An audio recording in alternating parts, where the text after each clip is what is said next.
ঢাকা শহরে যেই হোটেলগুলো আছে সেই হোটেলগুলো ছিলাম, রাজের বাসায় 12 দিন ছিলাম। এত কিছু হবার পর আমাকে তারা অ্যাকসেপ্ট কেন করবে না? কেন করবে না? রাজের সাথে আমার বন্ধুত্ব সম্পর্ক, তারপর ভালোবাসা, তারপর হয়েছে ফিজিক্যাল রিলেশন। তো আমার কথা, আমার সম্মান আমি যারে দিছি, আমি তার কাছ থেকে আমার সম্মান ব্যাক চাই। আর সম্মান ব্যাক কিভাবে দেয়? একটা ছেলে ভালোবেসে বিয়ে করে। রাজের মা বলতেছে ধর্মের দোহা, আমি বলে মুসলিম মেয়ে। কেন? আমি যখন মুসলিম ছিলাম, তোমার ছেলে যখন 2 মাস আমার কিছু করছে, তখন বুঝে নাই যে আমি মুসলিম না হিন্দু? আমি রাজের বাসায় আসছি আমার অধিকার পাওয়ার জন্য। যেহেতু রাজের সাথে আমার ফিজিক্যাল রিলেশন হয়েছে, ফিজিক্যাল রিলেশন হওয়ার পর একটা মেয়ে কি চায়? অবশ্যই বিয়ে করতে চায়। তো আমি আমার অধিকার পাওয়ার জন্য আজকে এখানে আসছি। গতকাল সারাদিন রাজের বাসায় আমি দাঁড়াচ্ছিলাম। রাজের বাসা আমাকে ঢুকতে দেয় নাই। তো আমি পাবলিক প্লেস, সরকারি রাস্তায় দাঁড়াচ্ছিলাম। থানা থেকে পুলিশ অফিসার এসে আমাকে বলে আপনি তো এখানে দাঁড়াতে পারেন না। আমি বলছি কেন দাঁড়াতে পারবো না? এটা তো সরকারি রাস্তা, সরকারি পাবলিক প্লেস, আমি দাঁড়াতে পারি। আমি বাংলাদেশের নাগরিক।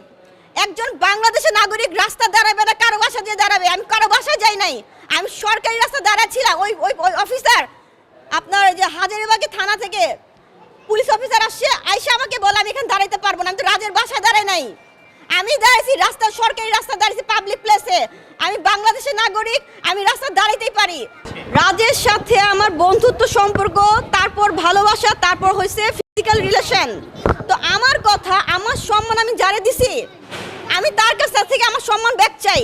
আর সম্মান ব্যাক কিভাবে দেয়? একটা ছেলে ভালোবেসে বিয়ে করে। যেহেতু ফিজিক্যাল রিলেশন হয়েছে, রাজের মা বলতেছে ধর্মের দোহা, আমি বলে মুসলিম মেয়ে। কেন? আমি যখন মুসলিম ছিলাম, তোমার ছেলে যখন 2 মাস আমার সাথে করছে, তখন বুঝে নাই যে আমি মুসলিম না হিন্দু? তো আমার কথা, আমার সাথে 2 মাস 2.5 মাস তোমার না, আমি যখন ফার্স্ট টাইম তার সাথে ফিজিক্যাল রিলেশন, তো তখন আমি জানতে পারছি। তো আমার কথা, একবার ফিজিক্যাল রিলেশন হওয়া আর 10 বার হওয়া একই কথা। তো আমার সম্মান যেহেতু রাজকে আমি দিছি, তো আমাকে তখন বিয়ে করতে হবে। এখন যদি বিয়ে না করে, আমার সোজা কথা, আমার সম্মান রাজ হয়েছে, সম্মান রাজকে ব্যাগ দিতে হইব। এখন কেমনে ব্যাগ দিতে? রাজের ব্যাপার। আর রাজ যদি বলে আমি তো সম্মান ব্যাগ দিতে পারবো না, তো তুমি যদি সম্মান ব্যাগ না দিতে পারো, তাহলে আমি তোমার সম্মান, আমার সম্মান তোমাকে দিয়ে আমি কিভাবে ব্যাক করে যাবো তোমার লাইফ থেকে? সারা ঢাকা শহরে যেই হোটেলগুলো আছে সেই হোটেলগুলো ছিলাম, রাজের বাসায় 12 দিন ছিলাম। না, আমি হোটেলের নামগুলো এখন বলবো না, প্রয়োজন যখন হবে তখন আমি বলবো, এখন বলবো না। এটা কিন্তু সবাই একটু ক্লোজ যাও প্লিজ। এটা আমরা শ্রীমঙ্গলে ঘুরতে গিয়েছিলাম, রাজ আর আমি মাঝখানে, আর 2 সাইডে হচ্ছে তোমার গার্ডম্যান, যারা মনে করো ঘুরতে গেলে হেল্প করে, সেই গার্ডম্যান আর ড্রাইভার। এই ড্রাইভারের ছবিটা নিবা, ক্লোজ করো, ড্রাইভারের ছবি, গার্ডম্যানের ছবিটা ধরো। এই 2টা পাবলিক খুব ইম্পর্টেন্ট, এদেরকে দিয়ে আমরা অনেক কিছু করতে পারবো। এরা হচ্ছে আমাদের সাক্ষী। হ্যাঁ, আমি চালাচ্ছি, আমি আরো দেখাচ্ছি। হ্যাঁ, সবাই থাকবা। আমার সমান নিলামে লাগছে, রাজের মারদের সমান এরকম।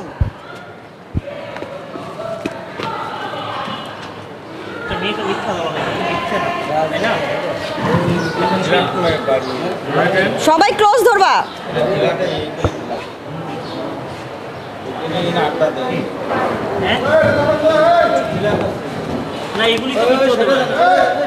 দিব না এটা? এটা দিব না ভাইয়া? সবাই ক্লোজে যাবা। রাজের মার এত বড় কলিজা, পুলিশের মাধ্যমে বলা যায়। পুলিশ কি কোর্ট থেকে অর্ডার পাইছিল? এটা কোথাকার ছবি আপনি যেটা দেখাচ্ছেন? এটা শ্রীমঙ্গলে যখন ঘুরতে গেছিলাম। আচ্ছা আচ্ছা, এগুলি কি আপনি তুলেছিলেন না? রাজ তুলেছে। আমার হাত কোথায়? রাজের হাত কোথায়? তুমি দেখো না? আপনি এই ছবি কোথায় পেয়েছেন? আরে কোথায় পাবো? এটা আমার ছবি, রাজ তুলছে। রাজ তুলছে, আপনাকে সে ছবি দিয়েছে? হ্যাঁ, আমার মোবাইল থেকে তোলা। এগুলো র ফুটেজ আছে, আমি র ফুটেজ দিতে পারবো। আচ্ছা, ওকে। এখন রাজ আপনাকে কি আশ্বস্ত করেছে? আপনি কেন ওই বাসার সামনে আমাকে রাজ কিছুই এখন আপাতত বলে নাই। এত কিছু প্রমাণ থাকার পরেও কেন সে বিয়ে করতে চায়? ভাইয়া, রাজ এখন কোথায় আছে সেটা আমি জানি না। রাজ আমার কোথায় লুকিয়ে রাখছে তার পোলারে। রাজ আমাকে কিছুই বলে নাই, আমি কিভাবে বুঝবো? কি রাজের দোষারোপ করতেছেন না রাজের মাকে? আমি রাজের মাকে দোষ, আমি রাজের মাকে, রাজের দুলাভাইকে, সঞ্জিত শাহকে দোষ দিচ্ছি। কারণ রাজের মা এবং রাজের দুলাভাই সবচেয়ে বড় শয়তান। এত কিছু হবার পর আমাকে তারা অ্যাকসেপ্ট কেন করবে না? কেন করবে না? পুলিশ এসে কেন তার মারে ভাগায় দিল? কোর্ট থেকে কোনো অর্ডার পায় না, পুলিশ কেন ভাগলো? আমার একটাই কথা, থানা থেকে পুলিশ কেন আসলো এবং তার মা কেন ভাগলো? এটা কোথায় তোলা আপনার? এটা আমরা শ্রীমঙ্গলে যখন ঘুরতে গিয়েছিলাম ভাইয়া। দেখো, রাজে হাসতেছে, আমি কিন্তু মানে হাসছি না, আমার মন খারাপ। তখনকার ছবি এটা। সবাই ক্লোজ নিবা। দিচ্ছি না। সবগুলো বলেন, হ্যাঁ। রাজের সাথে প্রথমত আমার ফ্রেন্ডশিপ, তারপর ভালো লাগা থেকে শারীরিক রিলেশন, এই তো।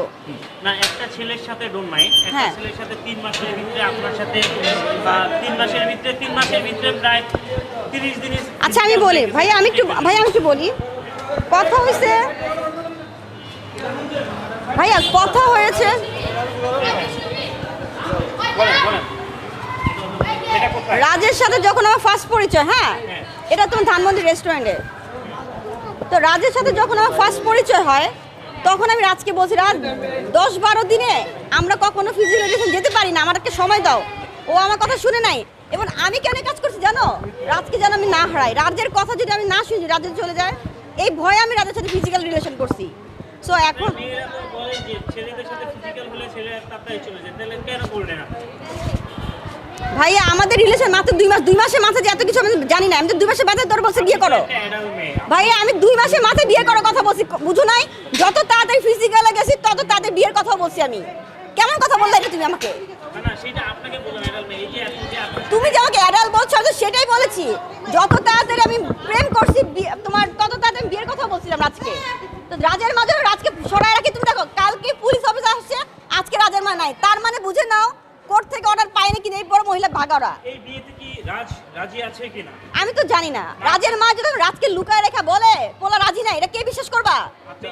রাজের কোনো বক্তব্য পাইছো তোমরা? আপনার রাজের সাথে লাস্ট আপনার সাথে কবে কথা হয়েছিল এবং কি 31 মে, হয়েছিল? 31 মে সেটা কি কথা হয়েছিল? কথা হয়েছিল রাজ আমার সাথে রাতে দেখা করবে এবং ফ্যামিলি সবাইকে বলবে বিয়ের কথা। রাজ আমাকে এতটুকুই বলছে যে আমি রাতে দেখা করতেছি এবং সবাইকে আমি বিয়ের কথা বলছি, এটা বলছে আমরা ভাইয়া। আচ্ছা, আপনি কি আশ্বাসে রাজের সাথে ছিলেন? আপনি 2 মাস সাথে ছিলেন, তার বাসায় আসছেন। হ্যাঁ। কেন আসছিলেন? কি জন্য আসছিলেন? ভালোবাসছি তো, বললাম তো, কি আশ্বাসে আসছিলেন? কি আপনি বললাম না বিয়ে করবেন ভালোবাসছি, বলছিল? বললাম তো ভালোবাসছি। বলছিল বিয়ে করবে বলছিল? হ্যাঁ হ্যাঁ বিয়ে করবে বলছে ভাইয়া। বিয়ের কথা বলছিল আপনাকে? হ্যাঁ বলেছে এখন সে কি বলে আপনাকে? ভাইয়া। এখন তো আমার সাথে কথাই হচ্ছে, আমি কিভাবে কথা বলবো আমি বুঝি না। আচ্ছা, এখন আপনি তার বাসার সামনে অনশনে বসছেন বিয়ের দাবিতে। হ্যাঁ বসছি। আপনি তাকে বিয়ে করবেন, সে তো আপনাকে বিয়ে করতে চাচ্ছেন, আপনি এখন কি করবেন? তোমার কে বলছে বিয়ে করতে চাচ্ছে না? আপু, বিয়ে করলে কি সে এখানে থাকতেন এখন? এখন এখন এমন তো হতে পারে আজকে সরে গেছে রাজের মা। আপনার কোনো কথা হয়েছিল? রাজের মা তুমি বুঝো না, রাজের মা চাচ্ছে না আমাকে বিয়ে দিতে। এর জন্য সে যা পারতেছে তাই করতেছে রাজের মায়। তো রাজের মা যা পারতেছে তাই করুক, আমিও যা পাই তাই করব। আমার কথা, আমি আমার সম্মান পাওয়ার জন্য যত কিছু করলে আমি করবো। আমিও দেখতে চাই রাজের মা কত দূর আগাতে পারে, আমি কত দূর আগাতে পারি।